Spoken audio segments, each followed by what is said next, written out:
ይህ የምስራቅ ሚዲያ የትንታኔ ዝግጅታችን ነው። የዛሬው የትንታኔ ዝግጅታችን ትኩረቱን የሚያደርገው የግብፁ ፕሬዝዳንት አብዱልፋታህ አልሲሲና የዩናይትድ አረብ ኤሚሬትስ መሪ ሼህ መሐመድ ቢን ዛይድ በአቡዳቢ ስላደረጉት ስትራቴጂካዊ ውይይት የሚያብራራ ይሆናል። እስከ ዝግጅታችን መቋጫ ድረስ አብራችሁን ቆዩ። በመካከለኛው ምስራቅ እየተባባሰ የመጣውን የጦርነት ስጋት ለመግታትና የቀጠናውን ሰላም ለማስጠበቅ ያለመም ነው።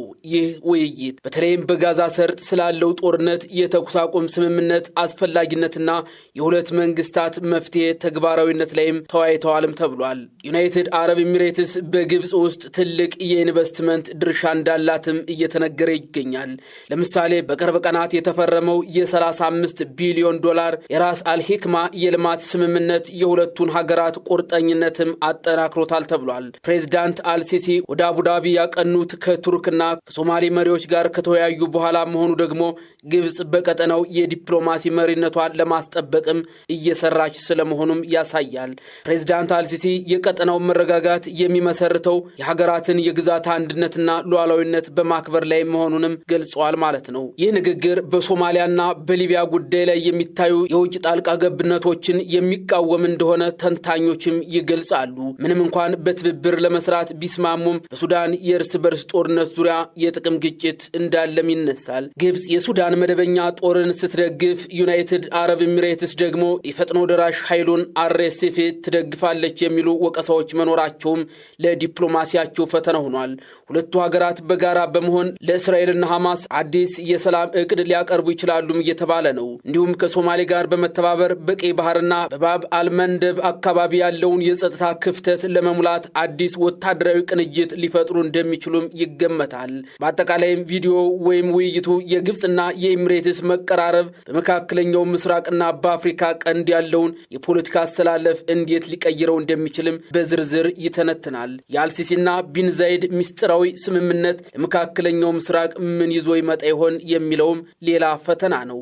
የመካከለኛው ምስራቅ የዲፕሎማሲ አስተላለፍ ከሰሞኑ የአልሲሲና የቢን ዛይድን የአቡዳቢ ምክክር ነው ያሳየው። ቀጠናው በታሪኩ አይቶት በማያውቀው የውጥረት ማዕበል ውስጥ እንደሚገኝም የታወቀ ነው። በጋዛ ሰርጥ እየተካሄደ ያለው ጦርነትም የቀይ ባህር የጸጥታ ስጋትና በእስራኤልና በኢራን መካከል ያለው ፍጥጫም ቀጠናዊ ሰላምን አደጋ ላይ በጣሉበት በዚህ ወቅት የግብፁ ፕሬዝዳንት አብዱልፋታህ አልሲሲ ወደ አቡዳቢ ያቀኑት ለተለመደ የዲፕሎማሲ ሰላምታም አልነበረም። ይህ ጉብኝት ካይሮና አቡዳቢ በቀጠናው ጉዳይ ላይ ያላቸውን የጋራ አቋም ለማጠናከርና እየተባባሰ የመጣውን የቀጠናዊ ጦርነት ስጋት ለመግታትም የታለመ ስትራቴጂካዊ እርምጃ ተደርጎም ተወስዷል። ከዚህ ውይይት ጀርባ በርካታ ነጥቦች እየተነሱ ነው። እንደ ግብፅ መንግስታዊ የዜና ወኪል ዘገባ ከሆነ ደግሞ ሁለቱ መሪዎች በአቡዳቢ ባደረጉት ውይይት ትኩረት ያደረጉት በጋዛ ሰርጥ የሰብአዊ እርዳታ አቅርቦት ላይ፣ የተኩስ አቁም ስምምነት አስፈላጊነት ላይ እንዲሁም የሁለቱ መንግስታት መፍትሄ ተግባራዊነት ላይ ነው።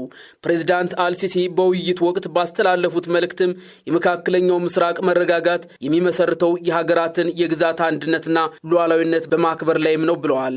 ይህ ንግግር በቀጥታም ይሁን በተዘዋዋሪ በሶማሊያና በሊቢያ ጉዳይ ላይ የሚታዩ ጣልቃ ገብነቶችን እንዲሁም ቀጠናውን ሰላም የሚያናጉ የውጭ ኃይሎችን የሚኮንን እንደሆነም የፖለቲካ ተንታኞች ይገልጻሉ።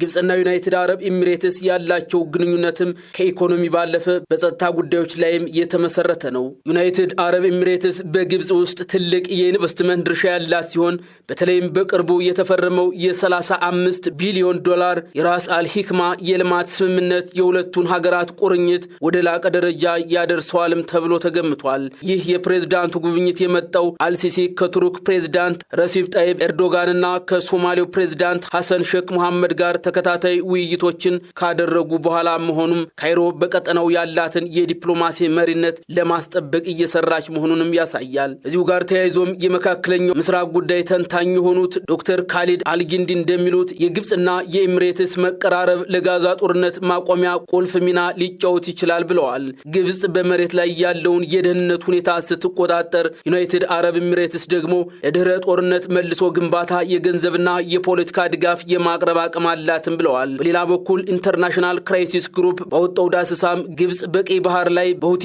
አማጽያን ጥቃት ምክንያት በስዊዝ ቦይ ገቢዋ ላይ የደረሰባትን ኪሳራ ለማካካስ ከባህረ ሰላጤው ሀገራት ጋር ያላትን ትብብር ማጠናከር ግድ ይላታል ይላሉ። የዲፕሎማሲያዊ መስመሩ ከካይሮ እስከ አንካራና ሞቃዲሾ በብዙ የተፈተነ ይመስላል። የቱርክ ጉብኝት ከዓመታት ቅሬታ በኋላም ከኤርዶጋን ጋር መታረቃቸው በሊቢያ ጉዳይ ላይ የጋራ መግባባት ለመፍጠር ረድቷቸዋልም ተብሏል። የሶማሊያ ጉዳይም ግብጽ ከሶማሊያ ጋር የፈረመችው የመከላከያ ስምምነት በቀጠናው ያላትን ተሰሚነት ለማሳደግና የቀይ ባህርን ደህንነት ለማስጠበቅ የታለመ ስለመሆኑም ተነግሯል። ይሁን እንጂ ከእነዚህ ውይይቶች ጀርባ ስጋቶች ይጠፋሉ ተብሎም አይጠበቅም። በግብጽና በኤሚሬትስ መካከል በሱዳን የእርስ በርስ ጦርነት ዙሪያ ያለው የጥቅም ግጭት አሁንም ትልቅ ፈተና ነው። ግብጽ የሱዳን ጦርነት ስትደግፍ፣ ዩናይትድ አረብ ኤሚሬትስ ደግሞ የፈጥኖ ድራሽ ኃይሉን ትደግፋለች የሚሉ ወቀሳዎችም በሰፊው ይነሳሉ። በመሆኑም የአቡዳቢው ውይይት ይህንን ልዩነት ለማጥበብም መሞከሩ አይቀርም ተብሏል። በአጠቃላይ የፕሬዝዳንት አልሲሲ የአቡዳቢ ጉብኝት መካከለኛው ምስራቅ ወደ ከፋ ቀውስ እንዳይገባ ለማድረግም የሚደረግ ትልቅ የዲፕሎማሲ ግፊት ተደርጎ ቢወሰድም በገደምዳሜው በጥርጣሬዎች የታጀበ እንደሆነም አይካድም። የሁለቱ ሀገራት ግንኙነት በቀጣይ ወደ የትኛው የዲፕሎማሲ አቅጣጫ እንደሚዞር እርግጠኛ መሆንም አልተቻለም። የአልሲሲ ጉብኝት ግብጽ በሶማሊያና በኢትዮጵያ መካከል ባለው ውጥረትም እንዲሁም በሱዳን ቀውስ ውስጥ ያላትን ሚና ለማጠናከር ከባህረ ሰላጤው ሀገራት በተለይም ደግሞ ከኤሚሬትስ የፖለቲካና የገንዘብ ድጋፍ ለማግኘት የምታደርገው ጥረት አካል ነው ተብሏል። ይኸው ውይይትና ቪዲዮ እንደሚያመለክተውም የሁለቱ ሀገራት ግንኙነት ከጓደኝነት ባለፈ ወደ ስትራቴጂካዊ ጥገኝነት እየተቀየረ ነው።